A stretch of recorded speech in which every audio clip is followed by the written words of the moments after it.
Au nom d'Allah, le tout miséricordieux, le très miséricordieux. Hamim. La révélation du livre vient d'Allah, le puissant, l'omniscient, le pardonneur des péchés, l'accueillant au repentir, le dur en punition, le détenteur des faveurs, point de divinité à part lui, et vers lui est la destination. Seuls ceux qui ont mécru discutent les versets d'Allah, que leurs activités dans le pays ne te trompent pas. Avant eux, le peuple de Noé a traité son messager de menteur, et les coalisés après eux ont fait de même, et chaque communauté a conçu le dessein de s'emparer de son messager. Et ils ont discuté de faux arguments pour rejeter la vérité, alors je les ai saisis, et quelle punition fut la mienne. Ainsi s'avéra juste la parole de ton Seigneur contre ceux qui ont mécru, ils seront les gens du feu. Ceux, les anges, qui portent le trône, et ceux qui l'entourent, célèbrent les louanges de leur Seigneur, croient en lui, et implorent le pardon pour ceux qui croient. Seigneur, tu étends sur toute chose ta miséricorde et ta science. Pardonne donc à ceux qui se repentent et suivent ton chemin, et protège-les du châtiment de l'enfer. Seigneur, fais-les entrer au jardin d'Éden, que tu leur as promis, ainsi qu'aux vertueux parmi leurs ancêtres, leurs épouses et leurs descendants, car c'est toi le puissant, le sage. Et préserve-les du châtiment des mauvaises actions. Quiconque tu préserves du châtiment des mauvaises actions ce jour-là, tu lui feras miséricorde. Et c'est là l'énorme succès. À ceux qui n'auront pas cru, on proclamera, l'aversion d'Allah envers vous est plus grande que votre aversion envers vous-même, lorsque vous étiez appelés à la foi et que vous persistiez dans la mécréance. Ils diront, notre Seigneur, tu nous as fait mourir 2 fois et redonner la vie 2 fois. Nous reconnaissons donc nos péchés. Y a-t-il un moyen d'en sortir? Il en est ainsi, car lorsqu'Allah était invoqué seul, sans associé, vous ne croyiez pas. Et si on lui donnait des associés, alors vous croyez. Le jugement appartient à Allah, le Très-Haut, le Très-Grand. C'est lui qui vous a fait voir ses preuves, et fait descendre du ciel pour vous une subsistance. Seul se rappelle celui qui revient à Allah. Invoquez Allah donc en lui vouant un culte exclusif, quelque répulsion qu'en aient les mécréants. Il est celui qui est élevé aux degrés les plus hauts, possesseur du trône. Il envoie par son ordre l'esprit sur celui qu'il veut parmi ses serviteurs, afin que celui-ci avertisse du jour de la rencontre, le jour où ils comparaîtront sans que rien en eux ne soit caché à Allah. À qui appartient la royauté aujourd'hui? À Allah, l'unique, le dominateur. Ce jour-là, chaque âme sera rétribuée selon ce qu'elle aura acquis. Ce jour-là, pas d'injustice, car Allah est prompt dans ses comptes. Et avertis-les du jour qui approche, quand les cœurs remonteront aux gorges, terrifiés ou angoissés, les injustes n'auront ni amis zélés, ni intercesseurs écoutés. Allah connaît la trahison des yeux, tout comme ce que les poitrines cachent. Et Allah juge en toute équité, tandis que ceux qu'ils invoquent en dehors de lui ne jugent rien. En vérité, c'est Allah qui est l'audient, le clairvoyant. Ne parcourt-il pas la terre pour voir ce qu'il est advenu de ceux qui ont vécu avant eux? Ils étaient pourtant plus forts qu'eux et ont laissé sur terre bien plus de vestiges. Allah les saisit pour leurs péchés, et ils n'eurent point de protecteur contre Allah. Ce fut ainsi parce que leurs messagers leur avaient apporté les preuves, mais ils se montrèrent mécréants. Allah donc les saisit, car il est fort et redoutable dans son châtiment. Nous envoyâmes effectivement Moïse avec nos signes et une preuve évidente vers Pharaon, Haman et Corée, mais ils dirent, magicien, grand menteur. Puis, quand il leur eut apporté la vérité venant de nous, ils dirent, tuez les fils de ceux qui ont cru avec lui, et laissez vivre leurs femmes, et les ruses des mécréants ne vont qu'en pure perte. Et Pharaon dit, laissez-moi tuer Moïse, et qu'il appelle son Seigneur. Je crains qu'il ne change votre religion, ou qu'il ne fasse apparaître la corruption sur terre. Moïse lui dit, je cherche auprès de mon Seigneur et le vôtre, protection contre tout orgueilleux qui ne croit pas au jour du compte. Et un homme croyant de la famille de Pharaon, qui dissimulait sa foi, dit, tuez-vous un homme parce qu'il dit mon Seigneur est Allah, alors qu'il est venu à vous avec les preuves évidentes de la part de votre Seigneur? S'il est menteur, son mensonge sera à son détriment, tandis que s'il est véridique, alors une partie de ceux dont il vous menace tombera sur vous. Certes, Allah ne guide pas celui qui est outrancier et imposteur. Ô mon peuple triomphant sur la terre, vous avez la royauté aujourd'hui, mais qui nous secourra de la rigueur d'Allah si elle nous vient? Pharaon dit, je ne vous indique que ce que je considère bon, je ne vous guide qu'au sentier de la droiture.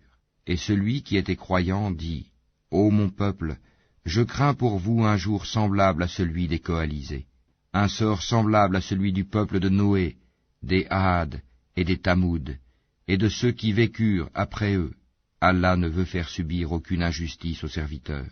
Ô mon peuple, je crains pour vous le jour de l'appel mutuel, le jour où vous tournerez le dos en déroute, sans qu'il y ait pour vous de protecteur contre Allah, et quiconque Allah égare n'a point de guide. Certes, Joseph vous est venu auparavant avec les preuves évidentes, mais vous n'avez jamais cessé d'avoir des doutes sur ce qu'il vous avait apporté. Mais lorsqu'il mourut, vous dites alors, Allah n'enverra plus jamais de messager après lui.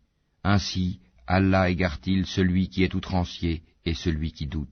Ceux qui discutent les prodiges d'Allah sans qu'aucune preuve ne leur soit venue, leur action est grandement haïssable auprès d'Allah et auprès de ceux qui croient. Ainsi, Allah scelle-t-il le cœur de tout orgueilleux tyran.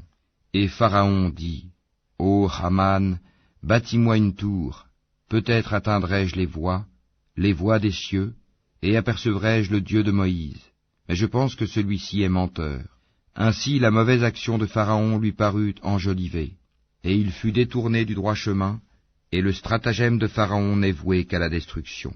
Et celui qui avait cru dit, ô mon peuple, suivez-moi, je vous guiderai au sentier de la droiture. Ô mon peuple, cette vie n'est que jouissance temporaire, alors que l'au-delà est vraiment la demeure de la stabilité.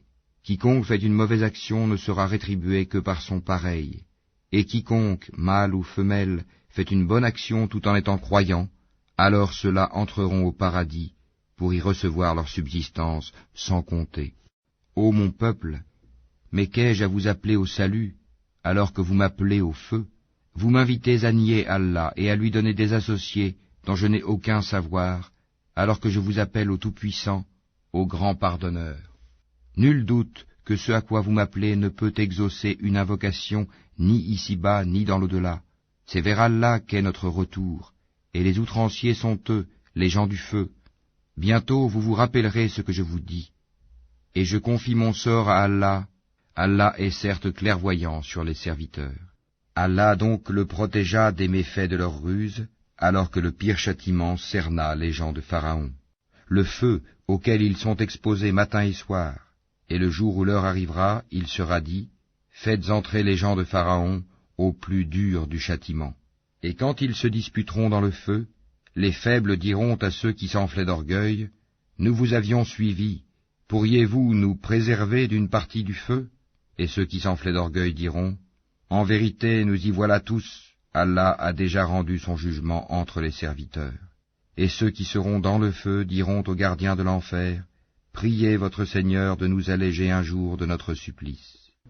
Ils diront, vos messagers ne vous apportaient-ils pas les preuves évidentes? Ils diront, si.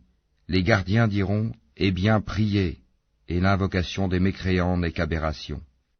Nous secourons certes nos messagers et ceux qui croient dans la vie présente, tout comme au jour où les témoins, les anges gardiens, se dresseront, le jour du jugement, au jour où leur excuse ne sera pas utile aux injustes, tandis qu'il y aura pour eux la malédiction et la pire demeure.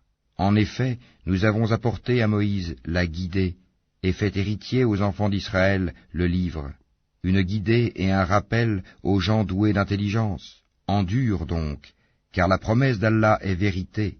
Implore le pardon pour ton péché, et célèbre la gloire et la louange de ton Seigneur, soir et matin. Ceux qui discutent sur les versets d'Allah sans qu'aucune preuve ne leur soit venue, n'ont dans leur poitrine qu'orgueil. Ils n'atteindront pas leur but. Implore donc la protection d'Allah, car c'est lui l'audient, le clairvoyant. La création des cieux et de la terre est quelque chose de plus grand que la création des gens. Mais la plupart des gens ne savent pas. L'aveugle et le voyant ne sont pas égaux, et ceux qui croient et accomplissent les bonnes œuvres ne peuvent être comparés à celui qui fait le mal. C'est rare que vous vous rappeliez. En vérité, l'heure va arriver, pas de doute là-dessus, mais la plupart des gens n'y croient pas. Et votre Seigneur dit, « Appelez-moi, je vous répondrai. » Ceux qui par orgueil se refusent à m'adorer entreront bientôt dans l'enfer, humiliés. Allah est celui qui vous a assigné la nuit pour que vous vous y reposiez, et le jour pour y voir clair. Allah est le pourvoyeur de grâce aux hommes, mais la plupart des gens ne sont pas reconnaissants. Tel est votre Seigneur, créateur de toutes choses, point de divinité à part lui. Comment se fait-il que vous vous détourniez du chemin droit? Ainsi ceux qui nient les prodiges d'Allah se détournent-ils du chemin droit?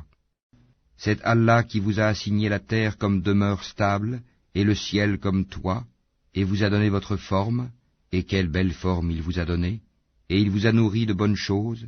Tel est Allah votre Seigneur, gloire à Allah, Seigneur de l'univers. C'est lui, le vivant, point de divinité à part lui.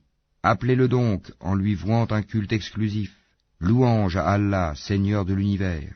Dis, il m'a été interdit, une fois que les preuves me sont venues de mon Seigneur, d'adorer ceux que vous invoquez en dehors d'Allah, et il m'a été ordonné de me soumettre au Seigneur de l'univers. C'est lui qui vous a créé de terre, puis d'une goutte sperme, puis d'une adhérence, puis il vous fait sortir petit enfant pour qu'ensuite vous atteigniez votre maturité, et qu'ensuite vous deveniez vieux. Certains parmi vous meurent plus tôt, et pour que vous atteigniez un terme fixé, afin que vous raisonniez. C'est lui qui donne la vie et donne la mort, puis quand il décide une affaire, il n'a qu'à dire soit, et elle est. N'as-tu pas vu comment ceux qui discutent sur les versets d'Allah se laissent détourner?